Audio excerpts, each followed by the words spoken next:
সোয়াবিনের তরকারিটা পুরো মাংসের তরকারি লাগছে। তুমি ডাটা দিছো কেন সোয়াবিনে? নিরামিষ তরকারি, ডাটা দিয়ে সোয়াবিনের তরকারি ভাল লাগে খেয়ে। বাজছে এখন 11:27। হাঁপিয়ে গেছি আমি। বাড়ি থেকে গেলাম প্রথমে আমার শাশুড়ির দোকানে, তারপর গেলাম সোদপুর থেকে কিছু জিনিস নেওয়ার ছিল, সেগুলো নিলাম। তারপর আবার বাড়িতে আসলাম, মানে আমার বাড়িতে গেলাম। দোকান থেকে সিন্ডি হচ্ছে শ্যাম্পু, আমার কিছু মেডিসিন নিয়ে এসেছি। আর নিয়ে এসেছি জেঠুর বাড়িতেও গেছিলাম। এখানে আছে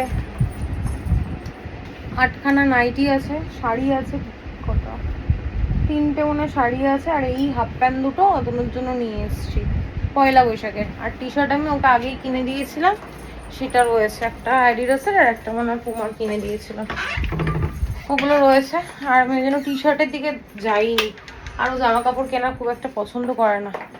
আর যখন কোথাও ঘুরতে যাই তখন ওর জামা কাপড় থাকে না বলে ও বলে আমার কিছুই নেই।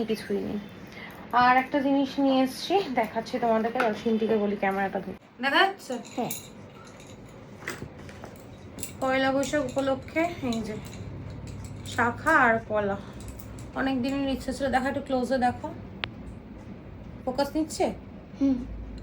এই যে ডিজাইনটা আমি পরে আবার ব্যাক ক্যামেরায় ভালো করে দেখিয়ে দিচ্ছি। এই শাখা পলাটা নিয়ে এসেছি কালকে পরবো বলে। এই হচ্ছে ডিজাইনটা, ফোকাস নিচ্ছিল না, পুরো শঙ্খ শঙ্খ রয়েছে। কেমন হয়েছে জানিও। আমার ইচ্ছে ছিল, আগের রবিবার গেছিলাম কিন্তু আমার সাইজে পাইনি বলে আর নেওয়া হয়নি। না, আগের রবিবার না, তার আগের রবিবার গেছিলাম, এই রবিবার আর যাওয়া হয়নি। তাই ভাবলাম আজকে গিয়ে নিয়ে আসি। আর আমার শাশুড়ির সঙ্গে বাজার যাওয়ারও ছিল, তা বললাম সোদপুরে চলো।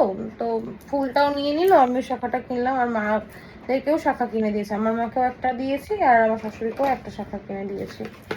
ব্যাস, চলো আজকের ভিডিওটা এইটুকুই। আর দেখানোর কিছু নেই, বলার কিছু নেই। এখন ফ্রেশ হবো, চেঞ্জ করব, বিছানা করব, শুয়ে পড়বো। Good night. সবাই ভালো থেকো, সুস্থ থেকো, ভালোবাসা দিই, পাশে থেকো। টাটা।